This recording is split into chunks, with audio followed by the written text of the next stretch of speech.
ஆரணி அறம்வளர் நாயகி உடனுரை கைலாயநாதர் ஆலயம்.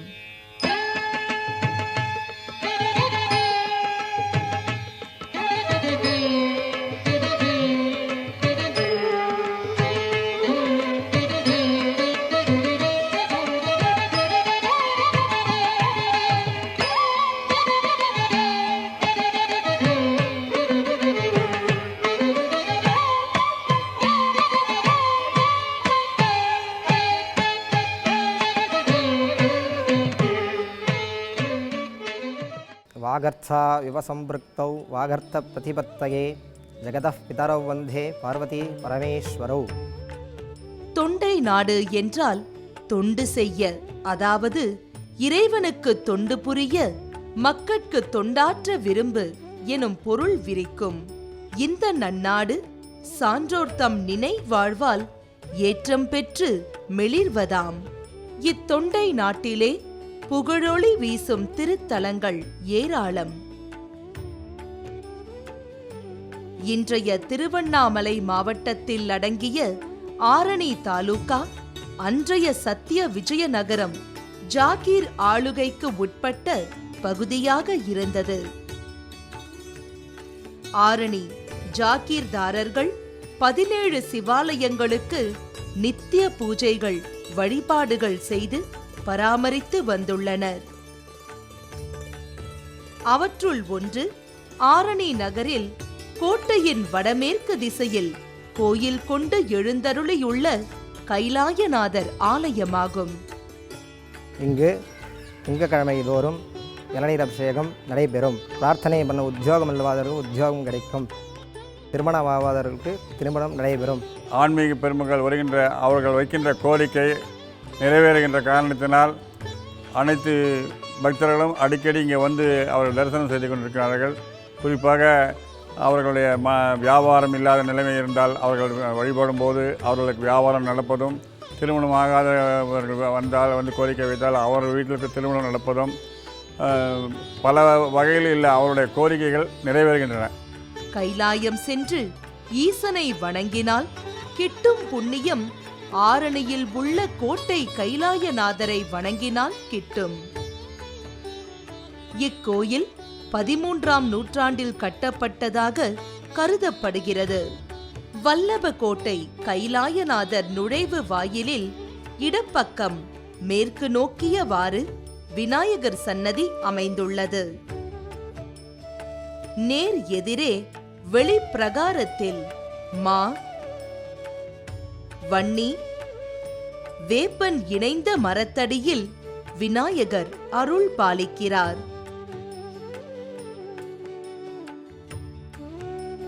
மேற்கு பிரகாரத்தில் சுவாமி ஐயப்பன், பெருமாள், ஆஞ்சநேயர், வள்ளி தெய்வானையுடன் முருகன், பழனி ஆண்டவர், சகஸ்ரலிங்கம் ஆகிய சன்னதிகள் அமைந்துள்ளன.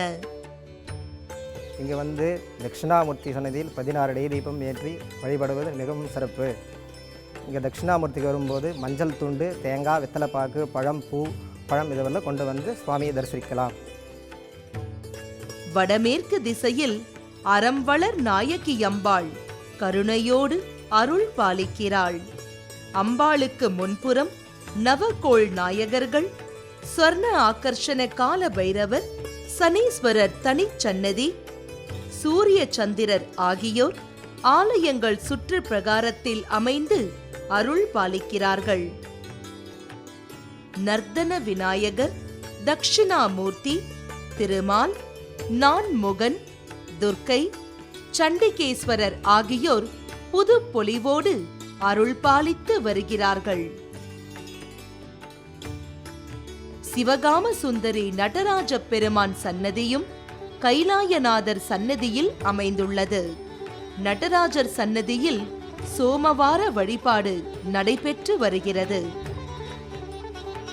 63 நாயன்மார்களும் 4 சேக்கிழார் ஆகியோருக்கும் குரு பூஜை நடத்தப்பட்டு வருகிறது.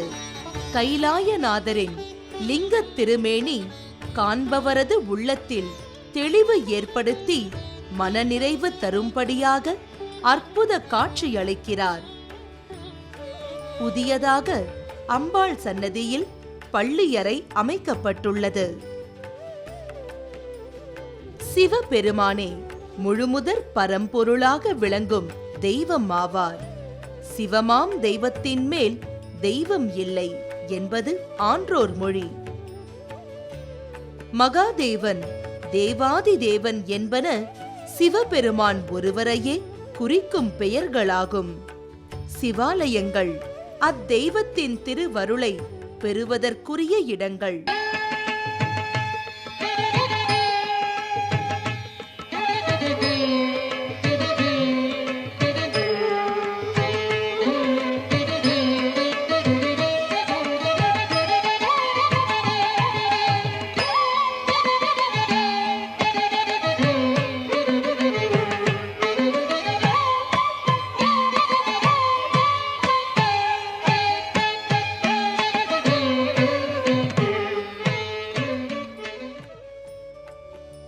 பூமியின் அடியில் தண்ணீர் எங்கும் பரவி இருந்தாலும் கிணற்றின் வழியாகவே அத்தண்ணீரை நாம் பெறுவது போல சிவபரம்பொருள் எங்கும் வியாபித்திருந்தாலும் அவர் திருவருளை சிவாலயங்களில் உள்ள மூர்த்திகளின் வாயிலாகவே நாம் பெற முடியும். ஆலயம் என்பதற்கு கடவுளின் திருவடி, இன்பத்தில் ஆன்மாலயப்படுத்துதற்குரிய இடம் என்பது பொருள். ஆன்மாலயம் லயமாவதற்குரிய இடம். இதனை தமிழில் கோயில் எனக் கூறுவர். கோ கடவுள், இல் தங்கும் இடம். ஆலயங்களை ஊர் நடுவே அமைத்து அதை சூழ வீடுகளை கட்டச் செய்து ஊர்களை அமைத்துள்ளனர் நம் முன்னோர். திருக்கோயில் வழிபாட்டை வற்புறுத்துவதையும் திருக்கோயில்கள் ஊர்கள் தோறும் அமைப்பதன் அவசியத்தையும் அறிவுறுத்துகின்றன திருமுறைகள். ஆலயங்கள் ஆகமங்களையொட்டி நிர்மாணம் செய்யப்பட்டுள்ளன. எந்த ஆகமத்தையொட்டி ஒரு ஆலயம் அமைக்கப்பட்டதோ அந்த ஆகம விதிகளை பின்பற்றி அக்கோயில்களில் நாள் வழிபாடு, சிறப்பு வழிபாடுகள் நிகழ்த்தப்பெறும். கற்பக்கிரக விமானங்கள் நாகரம், திராவிடம், வேச்சரம் என மூவகைப்படும். பீடம் முதல் அனைத்தும் சதுரமாயுள்ள விமானம் நாகரம் எனப்படும். கண்டம் முதல் 8 கோணமுள்ள விமானம் திராவிடம் எனப்படும்.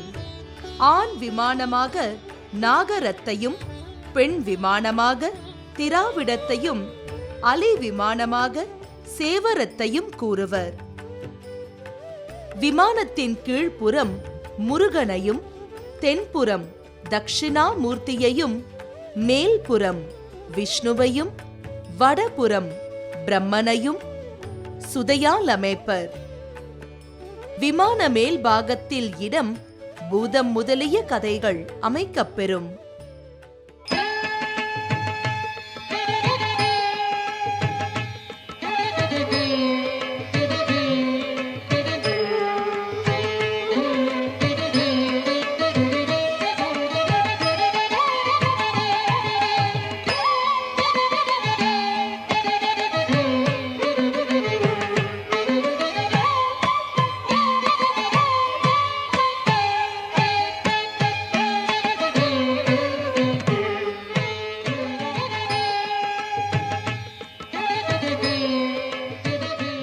सर्वं जगदिदं तत्यसृष्टते, सर्वं जगदिदं त्वयि लयमेष्यते, सर्वं जगदिदं त्वयि प्रत्येते, त्वं भूमिरापो नलो निलो नपः द्वारि वाक्परिमिता पदानि, त्वं गुणत्रयातीतः, त्वं कालत्रयातीतः, त्वं देहत्रयातीतः, त्वं मूलाधारे स्थितोऽसि नित्यं, त्वं शक्तित्रयात्मकः, योगिनो ध्यायन्ति नित्यं, त्वं ब्रह्मास्त्वं विष्णुस्त्वं रुद्रस्त्वमिन्द्रस्त्वम् अग्निस्त्वं वायुस्त्वं सूर्यस्त्वं त्वं ब्रह्मभूर्भुवस्सुवरो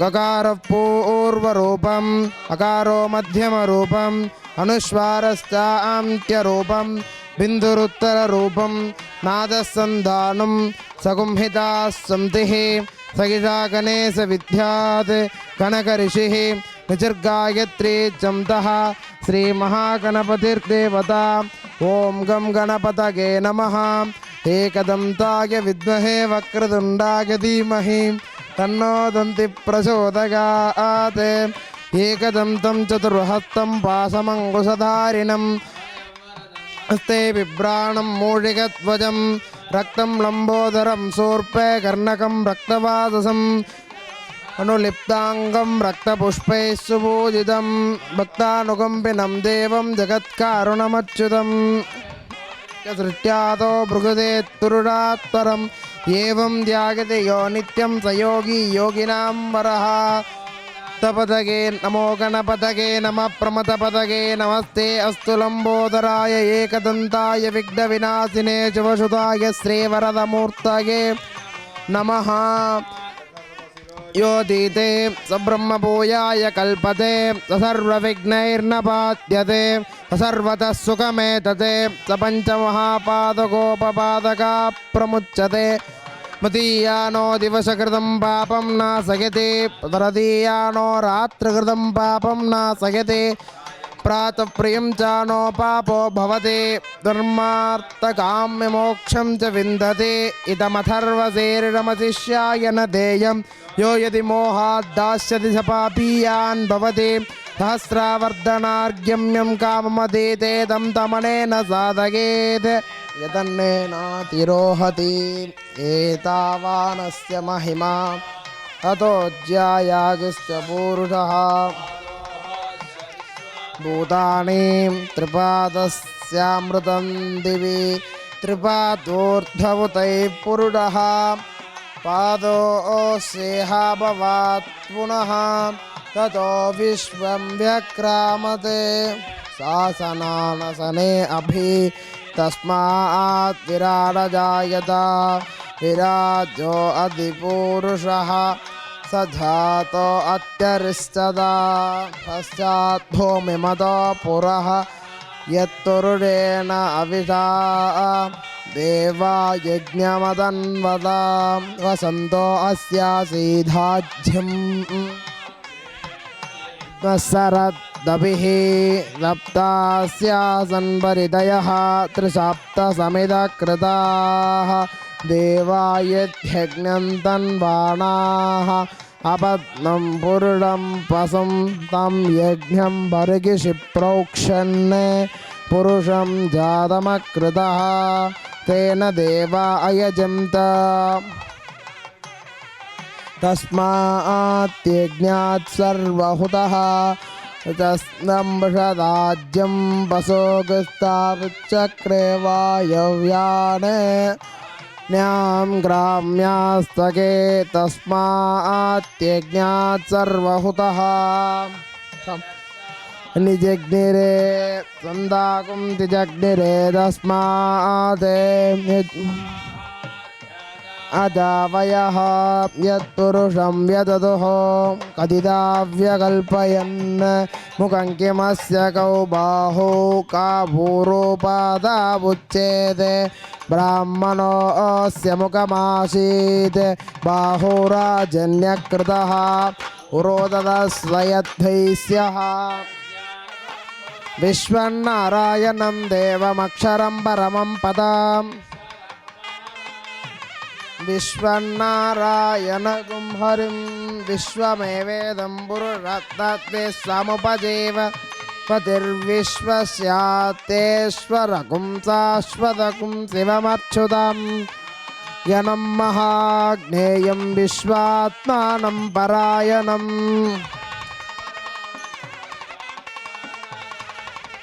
नारायणपरं ब्रह्म तत्त्वन्नारायणः परः ध्यानन्नारायणः परः यच्च किञ्चिज्जहत् सर्वं दृश्यते अन्तर्बहिस्तत् सर्वं व्याप्य नारायणस्थितः समुद्रेऽन्तं विश्वशम्भुवा परमान्नित्यं विश्वनारायणगुं हरिं विश्वमेवेदं तत् मुपजीवते पतिर्विश्वस्याते स्वरगुं शाश्वतगुं शिवमत् नारायणं महाज्ञेयं विश्वात्मानं परायणं नारायणपरो आत्मा नारायणपरः नारायणपरो ध्याता ध्यानं नारायणः परः यच्च किञ्चित् जहत् सर्वं ये श्रूयतेऽपि वा अन्तर्बहिस्ततः सर्वं व्याप्य नारायणस्थितः अनन्तमव्ययं कविगुं समुद्रेऽन्तं पद्मकोशप्रतीकासगुं हृदयं चाप्युतोमुखम् अतो निष्ट्यावितस्यां तेनाभ्यामुपरि तिष्ठति ज्वालमालाकुलं विश्वस्यायतनं महते सन्ततगुं शिलाभिस्तुलं भत्या को तस्य गुं सूक्ष्मं तस्मिन् सर्वं प्रतिष्ठितां तस्य मद्देवन् विश्वाक्षर्विश्वतोमुखः सोऽग्रविग्विभजन् तिष्ठन् उद्धवदस्ताये रश्मयश्च सन्तता